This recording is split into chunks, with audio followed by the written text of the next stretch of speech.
The skills get you in the door, but the systems keep you in the game. To get into the game and to be successful at first, like you've got to have some skills. So they are in a multiplier, and they don't see what that multiplier is. If you're going to sell food, you better be a damn good chef. Did you ever take the time when you just looked up and you realized that you were the product? If we're going to get bigger, how do I do it? People got the skills, they just don't have the systems. They can see the idea, but they're like, I need my phone. Where's my phone? I don't know how to get there. And they did a really good job at building systems and people around them so they could just focus on the thing that they love the most. Oh, I've got 100,000 followers. I've got 60,000 followers. I've got a new product, but I don't know how to connect the two. Where's the GPS for that? And that's, I feel like, how most business owners, when they say GPS or I need a strategy, I need direction, like that's what they do. It's going to get me there eventually, but it's going to reroute me 4 or 5 different ways. And not just like I want to grow my business or I want to do X amount of revenue. Like we have to be very crystal clear on what would need to be true for you to be running the business that you want to be running. But at the end of the day, you need to take all that information and then you got to map it back out. Old school piece of paper, point A to point B, and be responsible for getting there. If we don't have a plan to launch, then we're just talking strategy and tactics. And if we don't have that feedback mechanism of when we're off course and how to correct, then we're going to hit a target. It's probably just not going to be the one that we were aiming at. You are in a system and a business when you walk away and it runs without you and you're replaceable. I just want to do my art. I want to do my craft. Like I like systems feel too stale or feel too like robotic. I don't know what do you think's holding them back? The people who take the business outside of the garage and the business runs without them, those are the entrepreneurs who have figured out how systems work. Build the system that will build your business. Do you think people are like, awesome, sign me up? Or is there some resistance? You can execute. You've got talent. Now it's time just to go architecture your future. And that's the part that you're missing.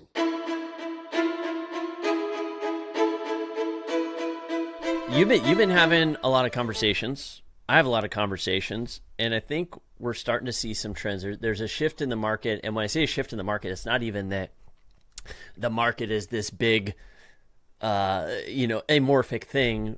The market's made up of people, business owners. They're trying to like make waves in their own personal lives, growing businesses, working with team, feeling like there's probably something bigger to be had.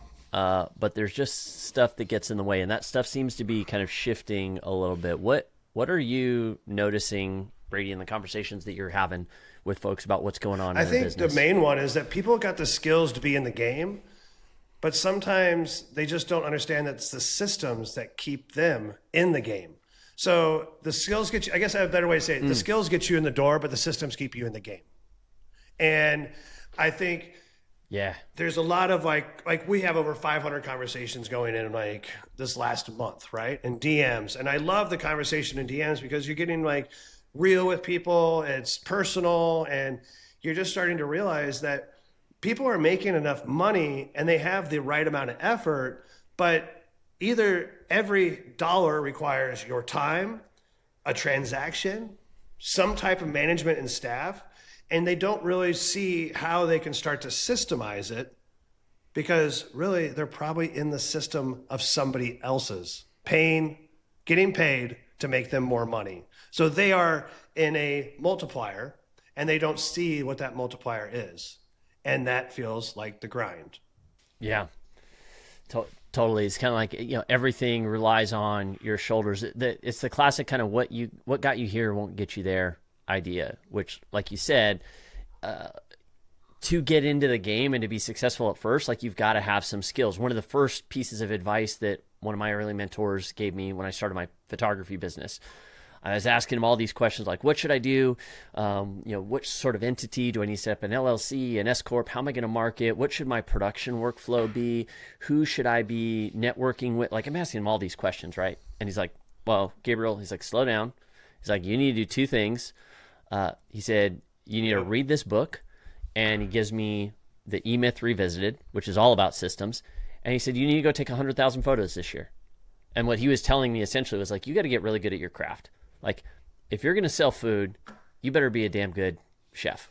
You got to be able to put together a menu. If you're going to be excellent at front of house, like you got to understand hospitality. If you're going to put together a world-class boutique hotel, you have to be able to figure out how you're going to cultivate client experience. Like you have to get good at the thing. And so early days, we as artists tend to spend a lot of time on that craft piece. I took a lot of photos. I became world class at that. We end up getting published in magazines and online, and getting to kind of travel the world, shoot these events, do this amazing work. But then all of a sudden you get to this point where it's like, okay, well now I've hit this plateau where like I can only show up to so many events. I can only do so much. And sure, I could start charging more and more for that. And that's where most artists tend to go. But I think some of us realize like, there's probably something bigger. Like I know we could be so much bigger, but it like, I can't yeah, I can't spend my time anywhere. Like I can't do more than what I'm doing now. So if we're going to get bigger, how do I do it? When did you realize, or when did you first realize that working harder was actually working against you? When I hit my cap in the calendar, when like literally there were more problems than I had time to spend on those problems. Because early days, I had nothing but time. I had no kids. I had new business. I just wanted work. So I was like, I would do anything for work to get the experience, to be doing my craft, doing what I loved. And then very quickly, if you're any good at what you do, like I was, I got a lot of work, and then my calendar started to fill up. And then all of a sudden there were things that I knew, like there was pressure that I felt internally of like, oh my gosh, okay, if I'm going to grow this thing, I need some help. Like who do I need to hire to help me? Cause like, I'm not going to hire someone to take the pictures. Like that's the part that I do. I'm not going to hire them to have the client relationship, but there's all these other pieces. And I literally now was so busy with work, I didn't have time to even like think about who to hire, how to hire, which events I needed to go to versus not go to, who I should be networking with, which venues I should be doing deals with, like all those kind of things. The more in demand you become, now all of a sudden you have this plethora of opportunity. There's so many things you could do that now it's a matter of like, well, which ones are most important. So that's where I started to feel the pressures literally in my calendar and in my opportunities. When I started to see so many things show up on my plate that I could do, and there was no way I was going to be able to capitalize on all of them. Did you ever take the time when you just looked up and you realized that you were the product and instead of the owner of the business? You know, like, did you feel like that? Like you just felt like that you were just like the core product, and if you stopped, it stopped. Yeah. Oh yeah, 100%. It was actually, I mean, it's why when I was turning 30, because I started my business in 2014, turned 30 in, what would that have been? I'm really terrible. 1,000, 5,000. 5-6 years later. And I was turning 30 and going, okay, like I've got this photography business that's cruising, but I couldn't see a future of like, how am I actually going to scale this thing? I am the product. I ended up actually making the shift into digital marketing. I still ran that business for like another 5 years. I just could not see a path out beyond me just being a product, which I think a lot of creatives have a hard time doing that. How do if I am the product, how do I build a business around this? And I personally went through this kind of identity crisis of, am I a salesperson? Am I an artist? Because I had worked in sales before, and I really enjoyed that part, even in my photography business, of developing relationships, of working with clients. I enjoyed that part, but I also loved the little art, storytelling, the visual aspect of that.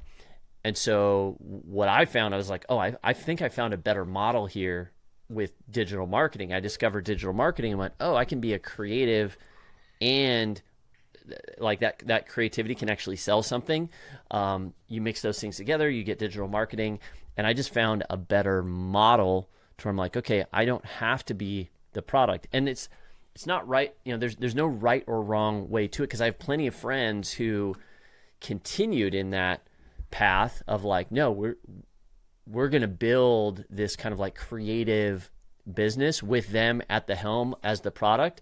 And then they did a really good job at building systems and people around them so they could just focus on the thing that they loved the most, be it taking photos, making music, making food, planning events, which that was the thing that at the time I had a harder time figuring out how to do that. Looking back, it's like, oh, if I could go back and give myself advice to like 30-year-old Gabe, I would go, look, you've got some options. You could totally reinvent yourself if you want. You could find a different model, but there is a way if you want to keep taking photos. But we just need to build some systems, which was the other piece that my mentor had given me when I first sat down with him. He gave me that book, The E-Myth Revisited, which the whole idea of that book is that the entrepreneur builds the system builds the business.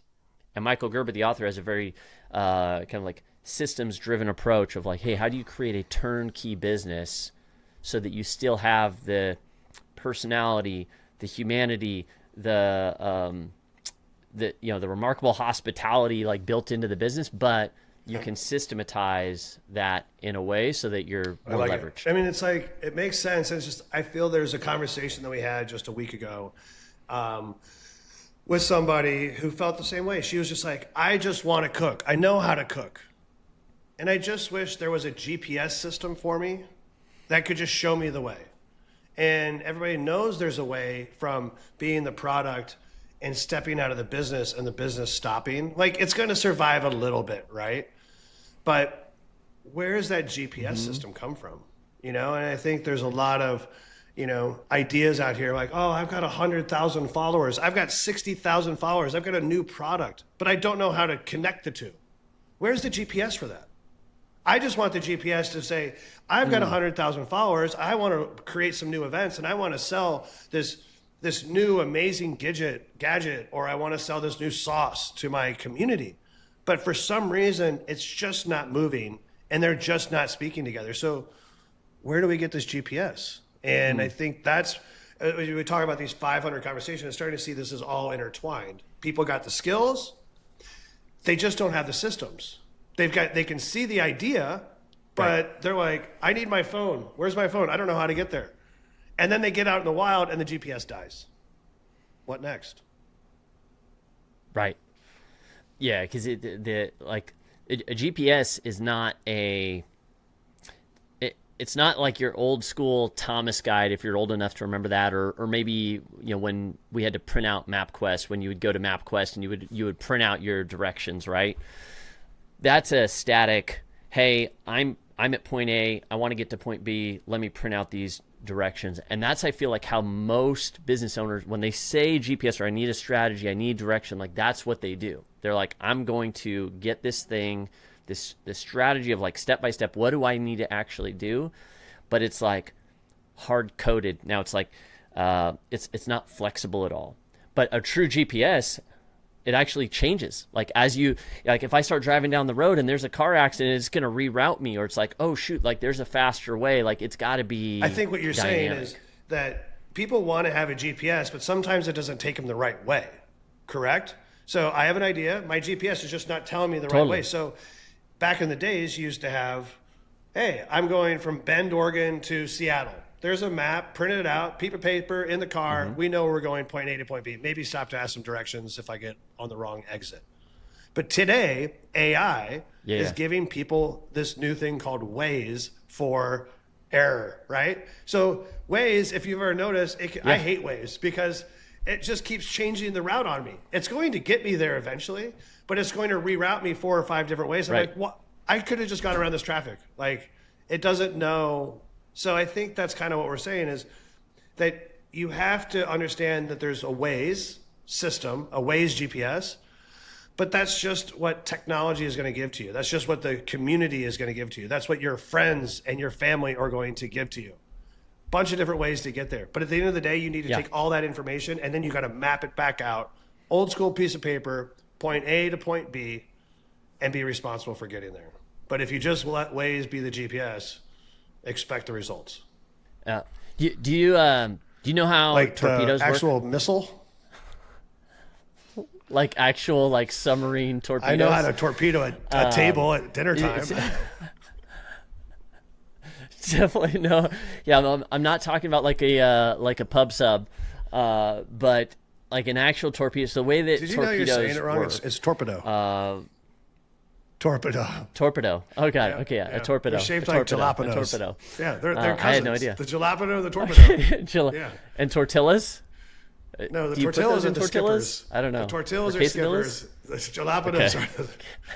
So the way that a torpedo or torpedo, tomato, works is you have the submarine that's going to launch this missile, right? And it locks onto its target. And it has its target point up here, and it will launch the torpedo in the direction of the target, but it never goes in a straight line. It's not going to go from the submarine to its target because underneath the water, there's currents that will cause it to get off course.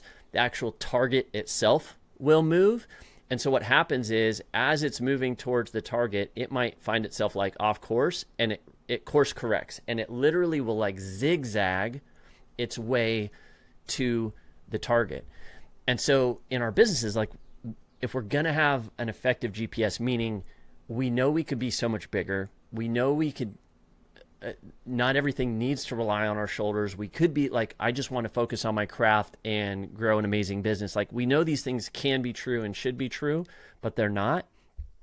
We need to, one, be very clear on what the target is, and not just like, I want to grow my business or I want to do X amount of revenue. Like we have to be very crystal clear on what would need to be true for you to be running the business that you want to be running.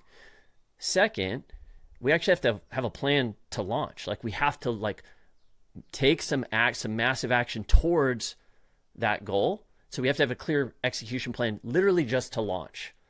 And then the last piece, like we have to have that constant feedback system because we're going to have to zigzag our way to the target. If any one of those things is missing, you flounder and you end up plateaued. If you are not clear on where you're going, and again, like crystal clear, like you could paint the exact scenario of what the business needs to look like down to the detail. If that's missing, we're never going to hit it.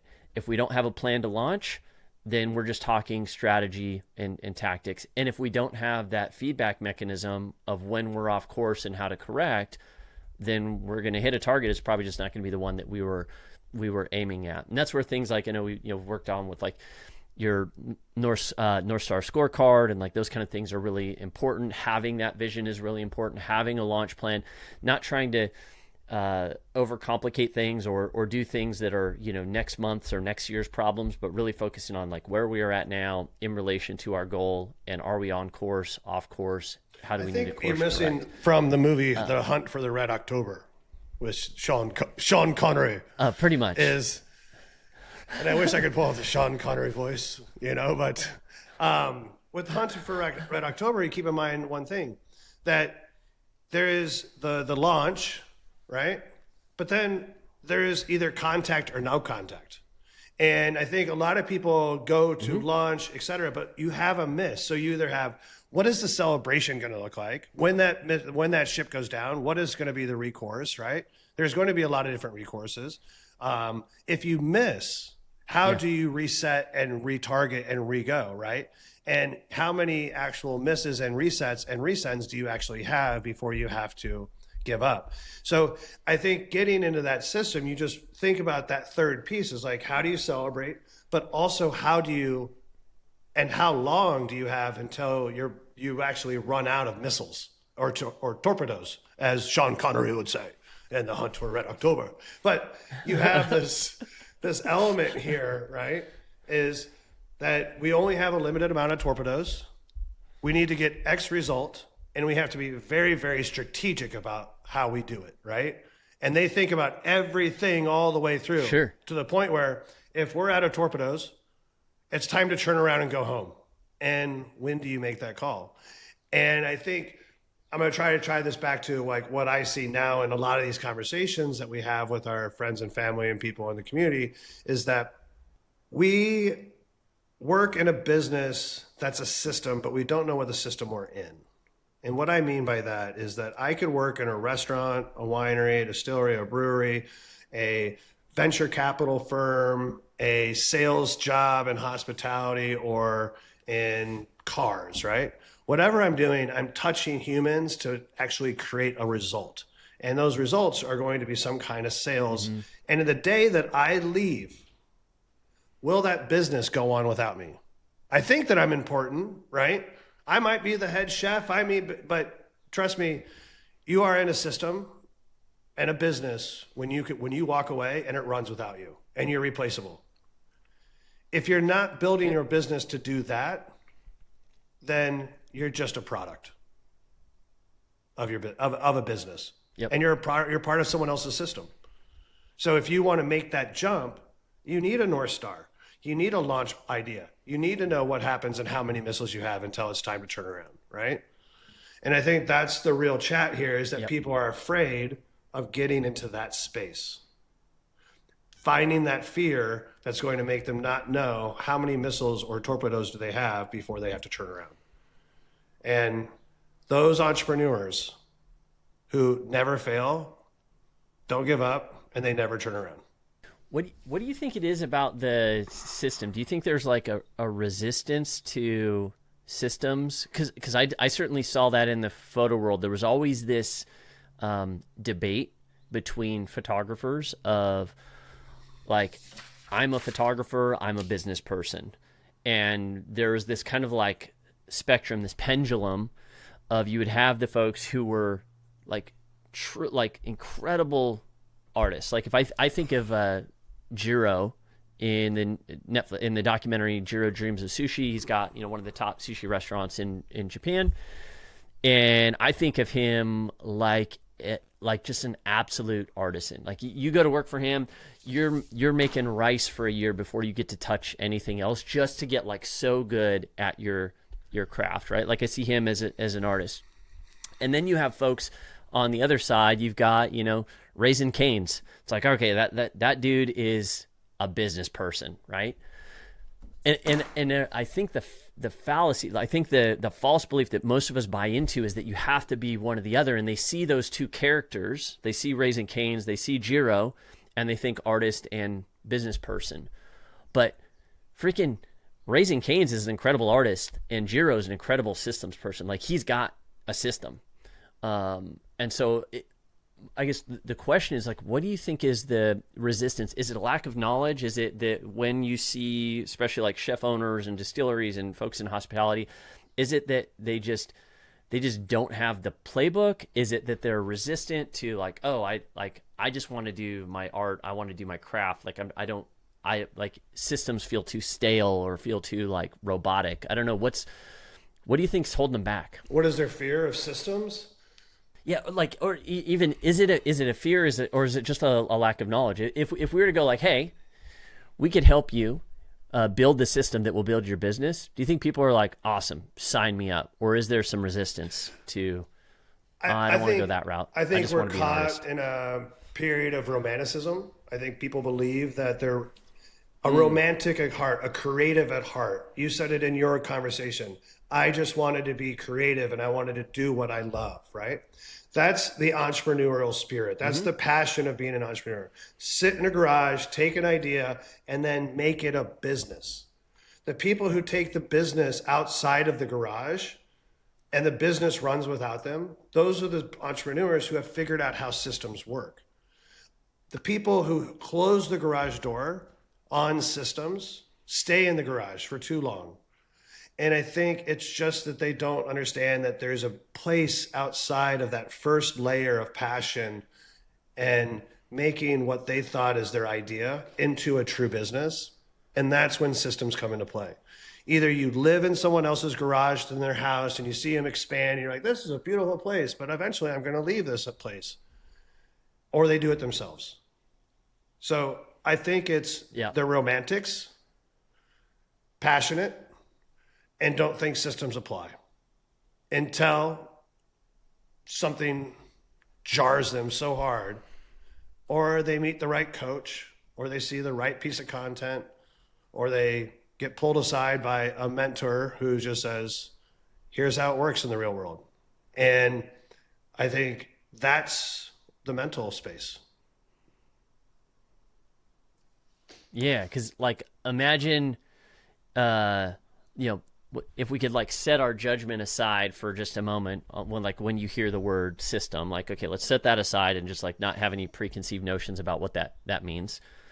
Like, what if in your business you were able to just do the things that you loved?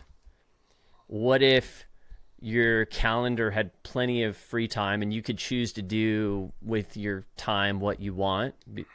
And sometimes that might be showing up and preparing a meal. Sometimes that might be, taking photos. It might be doing whatever. It might be going on vacation, going windsurfing. Whatever. Like, let's say you only were doing what you loved. You had free space in your calendar, and your business was printing more cash every quarter. Like, who wouldn't sign up for that? Like sign me up. And that's the result of a system. People say, that sounds too good to be true. That can't be true. That's a mental belief, right? That's a belief blocker. So yeah, Jiro's got that. Raising Cane's has got that. And they were obsessed on it. And the obsession is, and I had that, right? Like I had that for a little bit, and now I don't have that because I chose a new path and a new transition for me. And I know that I'm going to go through the pain and the reps to get there. But 2 years ago, I was fat and bored again, but now we're back to a new place. So people go in seasons, right? And I 100%. Think what you're saying is, what did they do and how did they get to where they are today? I think they just understood that they needed some kind of systematic elements around them to protect where they love their time, right? You can build a job you love. It's called life by design, not by default.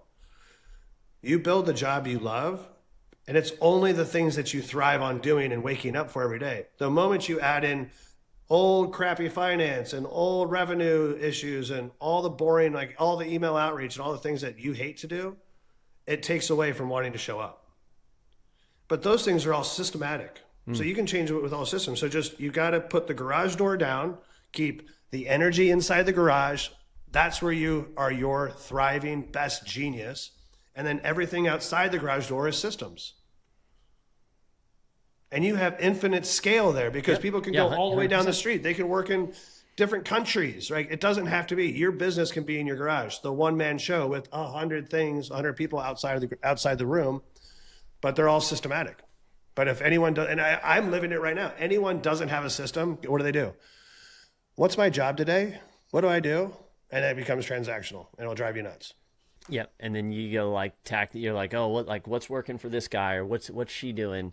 And then you just start chasing tactics, and it feels like you're chasing your tail, like you're throwing spaghetti at a wall, like everything you try, that's when you don't have that GPS. But if you look at, the examples and that story, that most people are going to say, oh, that's too good to be true. But if you look at every single business where that is true, where they are printing cash, where they're doing what they love, where they've got freedom of their time, where the business doesn't rely on them, but they can choose to work in the business where they love.